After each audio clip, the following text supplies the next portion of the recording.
Well, good afternoon. You're watching the Midday News. Here are the headlines. All arrangements in place for second phase of Lok Sabha polls. 95 seats across 11 states and 1 union territory to go to polls tomorrow. Election Commission puts off for polling in Tripura East seat to third phase. Election to Tamil Nadu's Vellore seat cancelled after huge cash recovery.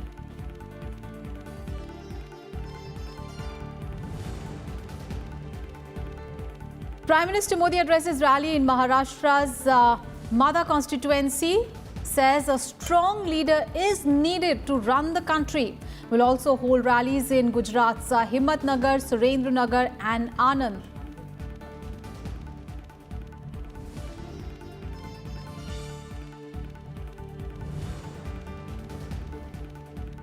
Campaigning gains steam for third phase. The BJP chief Amit Shah addresses rally in Sangli in Maharashtra to also campaign in Odisha. Rahul Gandhi leads Congress's campaign in Kerala's Wayanad. Sitaram Yechury's public meetings in Thrissur and Idukki.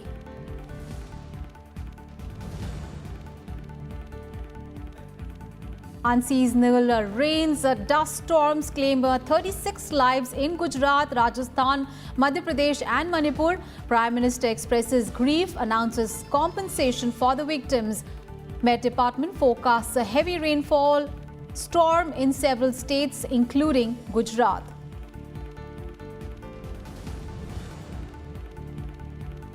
And Indonesia goes to polls in biggest ever single-day election. 193 million people vote across 17,000 islands for presidential and parliamentary polls.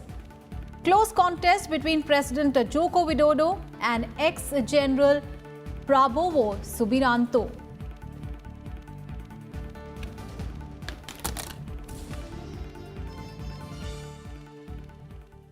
First up, all the election-related news.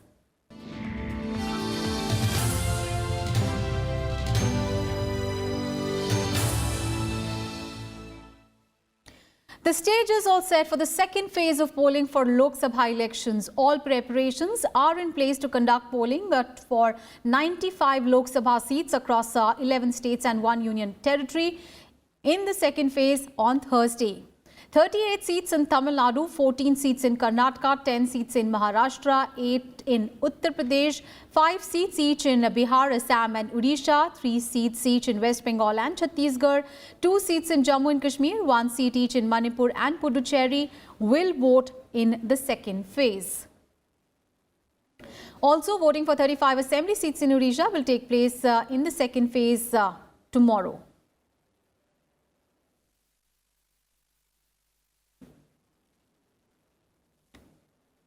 The Election Commission has announced a postponement of polling on the Tripura East Lok Sabha seat to the third phase on 23rd of April. The constituency was supposed to go to polls in the second phase on 18th of April, but the Election Commission said that the prevailing law and order situation there is not conducive for holding free and fair polls, citing reports of a state chief electoral officer and the special police observer. The returning officer had feared that miscreant elements may thwart the polling process in the constituency, and based on the ground and intelligence report, he had requested for additional central police force as well.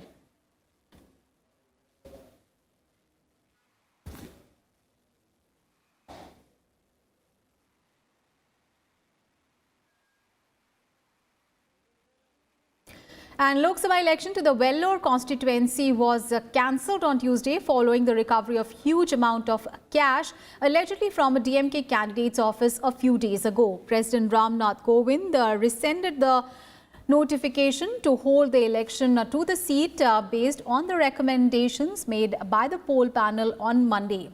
Polling in Vellore was scheduled for 18th of April. The Election Commission took the decision after the district police had filed a complaint against the accused, Katir Anand, as well as 2 party functionaries on the basis of a report from the Income Tax Department on 10th of April. Our colleague Rajat Ken is now joining us live from Puducherry, where election to the lone seat takes place tomorrow. Rajat, Congress has mostly been in government as far as the Puducherry is concerned, unlike Tamil Nadu, where regional parties basically hold sway. But, this seat is currently held by a member of the AINRC, which is a regional party. How does the fight look like this time? Well, Aishwarya, you're right. It has for long been a Congress bastion, and only in 2014 we saw that the series of Congress victory was spanned by a splinter group of Congress party only, led by N. Rangaswamy. He's a former chief minister, and he formed his own unit, All India NR Congress. And last time round, it was All India NR Congress candidate who had won the elections from Puducherry Lok Sabha seat. Now, this time around as well, although there are 18 candidates in fray, but the main contest happens to be between the Congress candidate and who is the Speaker of the current Assembly, although he resigned as a Speaker and now he's contesting as Lok Sabha candidate V. Vethlingam. And then we have from All India NR Congress, Dr. Keswan Ramaswamy. So these two are among the strongest of the candidates here, and also it's not just the Congress and All India NR Congress, it's the larger alliance. Now, Congress, given the topography of this area, Puducherry is nestled on the coastline of Tamil Nadu, so it is also impacted by the politics of Tamil Nadu, not the administrative politics of Tamil Nadu, but the perceptive politics of Tamil Nadu. So Congress DMK alliance is pretty much there in Tamil Nadu, and we see the same thing here in Puducherry. On the other hand, the Congress opponent, NR Congress, he's in alliance with the ADMK and the BJP. So largely it's a reflection of what is happening in Tamil Nadu in terms of electoral politics, alliances, what we see in Puducherry. And also similar things in terms of campaigning as well. The campaigning here, which ended yesterday, Tuesday at 5 p.m., it was largely on the local issue, the municipal issue, the state government and the local trade issues rather than the national picture. And same thing we saw in Tamil Nadu as well. So tomorrow, when Puducherry votes, which is known for a peaceful and brisk voting, we'll see whether it'll be the local issues that would take precedence in mind of voters, or it will be the national picture. Aishwarya. Right. Thank you so much, Rajat, for all those updates there from Puducherry. Prime Minister Narendra Modi addressed a public rally in Madha in Maharashtra today, targeting NCP's Sharad Pawar. Prime Minister Modi said that he had fled the poll arena, seeing the huge support for the BJP. He also took a dig at Pawar over dynastic politics, saying that his model was like a special Gandhi family in Delhi. Now, hitting out at the Congress, PM Modi said that those sitting in air-conditioned rooms of Delhi do not know the ground reality. He said that to run a big country, a strong leader is needed. PM Modi said that his government cracked down on corruption and black money. He also said that the government is connecting farmers to e-NAM platforms so as to get them competitive prices in nearby markets. Madha constituency will go to polls on 23rd of April in the third phase. देश भी चलाना है तो मजबूत देश भी चाहिए, मजबूत नेता भी चाहिए। आपने 2014 में मुझे जो पूर्ण बहुमत दिया, उसने मुझे ऐसी ताकत दी, ऐसा ताकत दी कि एक तरफ जहां देश के लिए बड़े बड़े फैसले ले पाया, वहीं गरीब से गरीब के कल्याण के लिए भी पूरी शक्ति लगाकर काम कर पाया। 5 साल मैंने किस तरह सरकार चलाई, ये आपने देखा है। अब आपको फिर से ये तय करना है कि देश को मजबूत सरकार देंगे या कमजोर सरकार हम सह लेंगे। आप मुझे बताइए, माढ़ा वालों को जरा आप मुझे जवाब देंगे? सबका जवाब चाहिए, विराट जनसागर है, सब जवाब देंगे।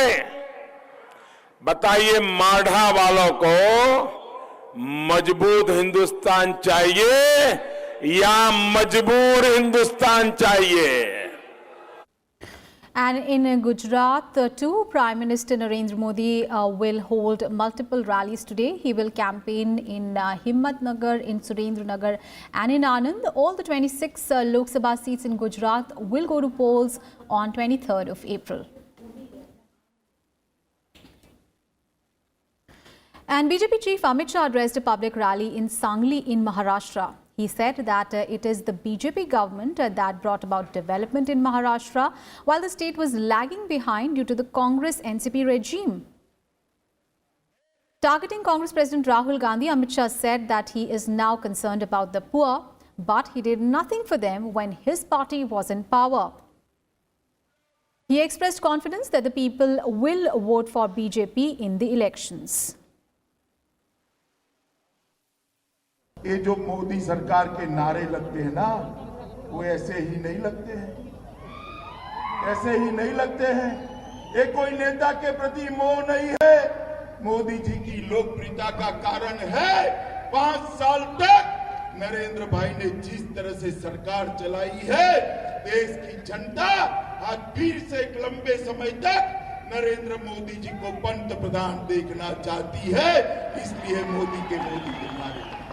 10 साल तक यूपीए की सरकार चली, सोनिया मनमोहन की सरकार चली, यहाँ पर 15 साल तक कांग्रेस एनसीपी की सरकार चली। 12 लाख करोड़ के घपले, घोटाले, भ्रष्टाचार। और मित्रों, मोदी सरकार ने 5 साल शासन किया, हम पर कोई एक पैसे का भी आरोप नहीं लगा पाया। ऐसी पारदर्शी सरकार। And later in the day, Amit Shah will campaign in Odisha. He will address a public gathering in Dhenkanal district. He will also take part in another public gathering in Narsinghpur, and he will also hold a roadshow in Cuttack in the evening today.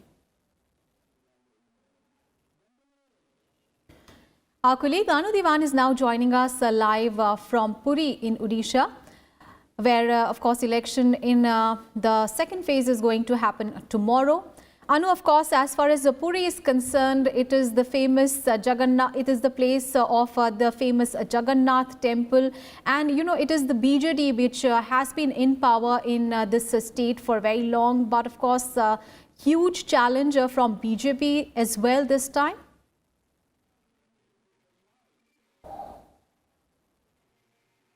Sorry, Aishwarya, I would like you to repeat your questions, please. Because of the lot of disturbance, I could not hear your voice properly. Can you please repeat your question? Anu, I was asking you about the contest in Puri this time because, of course, Sambit Patra is fighting the election from here, but he is going to get a good challenge from the BJD here.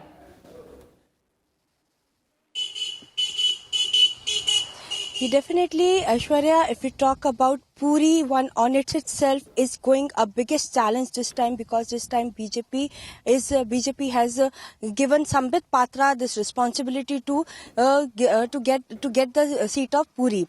In front of Sambit Patra, today morning only we spoke to him. He said that it's not an easy seat for him, because it's a biggest challenge to beat Pinaki Mishra, who is also a BJD candidate from the Puri seat. He is also an MP from the last 3 times and is a mere challenge for him. He said, but the Puri's politics is entirely different, as here he saw the state issues as well as the district issues also. So he is campaigning around for BJP to not only win Puri but also other seats also. But he said that it's not an easy seat, because in front of Pinaki Mishra he also has Satya Nayak, who is from Congress. So for BJP, this Puri seat is as important as whole of Orissa, as Sambit Patra has been bought from Delhi to win the seat, and they have also played a strategy so that they can show a national leader being projected here in Orissa. Right, Anu, thank you so much for all those details there from Puri in Odisha. And talking about another southern state, Congress President Rahul Gandhi is in his second Lok Sabha seat of Wayanad today. He offered prayers and performed rituals at the Thirunelli temple in Wayanad. He also attended the coordination meeting of the 3 parliamentary constituencies of Kannur, Kasaragod and in Vadakara. And the Congress president also addressed a public rally in Kannur. He is also scheduled to address more public meetings in Kozhikode, in Vandur and Palakkad districts.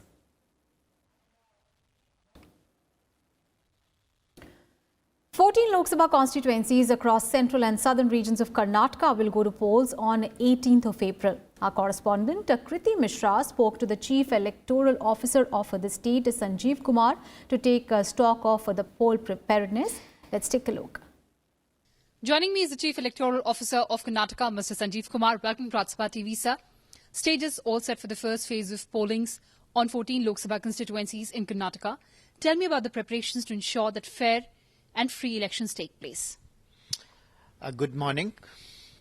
Tomorrow on 18th, we are going to poll for the southern Karnataka 14 constituencies.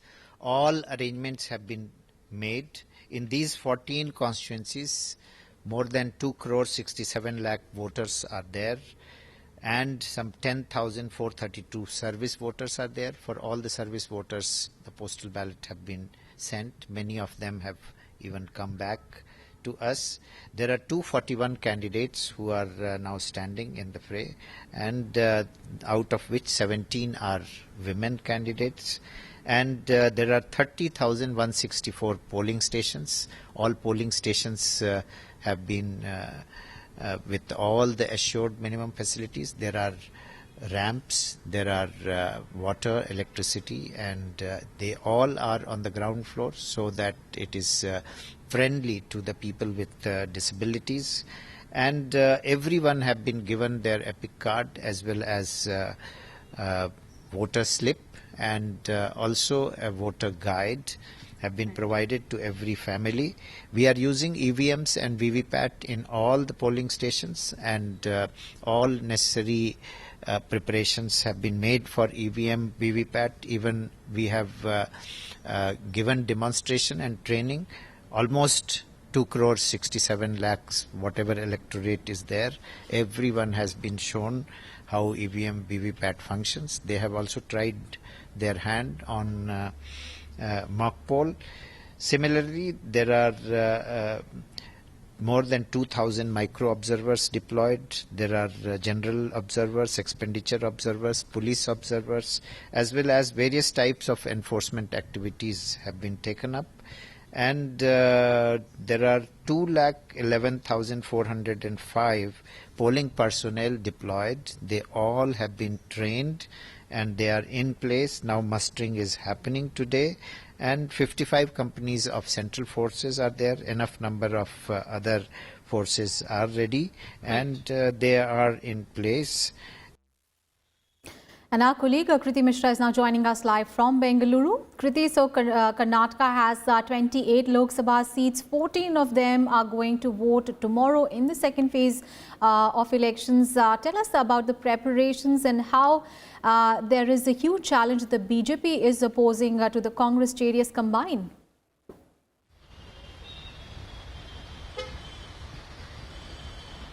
Well, Aishwarya, stage is set for the first phase of polls in Karnataka, where polling would be held on 14 Lok Sabha constituencies. So the Election Commission has made elaborate arrangements. Security has been beefed up. As you've heard, the Chief Electoral Officer was telling us that there are 55 companies of central paramilitary forces. There are more than 2 lakh polling personnel deployed to ensure that free and fair elections take place. There are flying squads all around to ensure that there's no use of illicit cash or illicit liquor. And as you've mentioned, that it is a very interesting contest between the BJP and the Congress-JDS combined. There are high stakes battle for both the BJP and the Congress-JDS combined in seats like Mandya, Hassan, Tumkuru, Bangalore South, Bangalore North, and also Bangalore Central. Of course, it is a huge challenge for the Congress and the JDS combined, because remember, the fissures between the two parties were out in the open, and the coalition was very shaky over past several weeks. But then both the parties settled for 21 and 7 seats respectively out of the 28 Lok Sabha seats. The BJP is contesting on 27 seats, and it is supporting one independent candidate in Mandya against the grandson of AG Devagowda, Nikhil Kumar. So it's obviously a very interesting contest, and talking about the 2014 Lok Sabha results, out of these 14 constituencies that are going to polls on 18th, the BJP won 6, the Congress 6, and the JDS managed to grab 2 seats. So certainly a very interesting contest, and the battle lines are drawn between the BJP and the JDS Congress combined. Over to you, Aishwarya. Right, very interesting contest going to be seen tomorrow in the second phase of Lok Sabha elections and the first phase of election, of course, in Karnataka. Thank you so much, Kriti, for all those updates there on that story.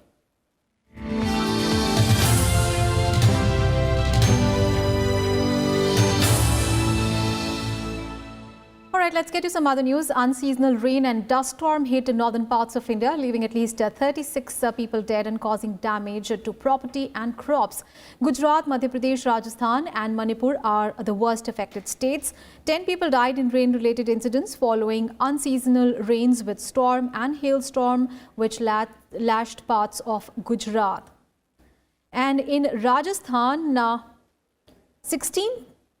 10 people have died due to gusty winds triggered by the western disturbance, while in Madhya Pradesh, 16 people have died in the last 2 days.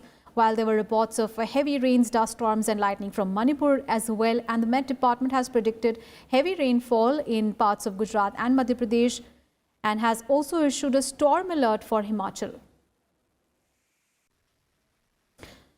And Prime Minister Narendra Modi has expressed anguish over the loss of lives and has said that the authorities are monitoring the situation very, very closely and all possible assistance is being given to those affected.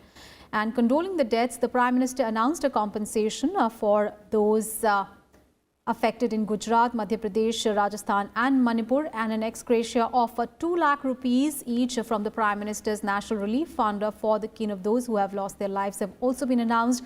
50,000 rupees each for the injured has also been approved. कुछ हिस्सों में, गुजरात के कुछ हिस्सों में और भी कुछ राज्यों में कल अचानक जो मौसम बदला, आंधी तूफान में कई लोगों की मृत्यु हो गई। किसानों के फसलों का भी जो नुकसान हुआ है उसकी भी जानकारी भी मुझे मिल रही है। मैंने अफसरों को निर्देश दिया है कि राज्य सरकारों से बात करके जल्द से जल्द हर संभव सहायता आम जन को पहुंचाई जाए। मैं आप सभी को आश्वस्त करता हूं कि सरकार पूरी तरह संवेदनशील है और आपकी हर परेशानी में आपके साथ खड़ी है। And Home Minister Rajnath Singh has also expressed grief over the loss of lives due to untimely rains and storm. He said that the Ministry of Home Affairs is closely monitoring the situation in the affected areas. He has also assured of providing all possible assistance to the states that are affected by heavy rains and storm. And that is the wrap on this edition of Midday News. Thanks for watching.